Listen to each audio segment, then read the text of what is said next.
సూర్యభగవానుడి యొక్క రథం ఒకే చక్రంపై ఉంటుంది.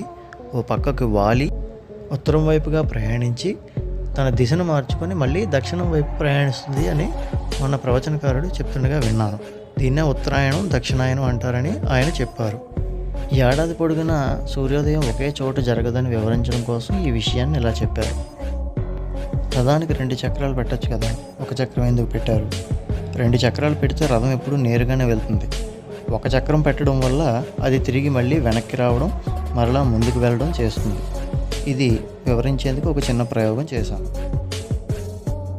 ఈ చక్రాన్ని ఈ తాడు కట్టేసి ఉంచాను. ఇది ఇలాగే ఉంటుంది. ఇలా పైకి నిలబెట్టినా పడిపోతుంది. కానీ ఈ చక్రం తిరిగినప్పుడు మాత్రం పడిపోకుండా నిలబడే ఉంటుంది. దాన్ని ఇప్పుడు మనం చూద్దాం.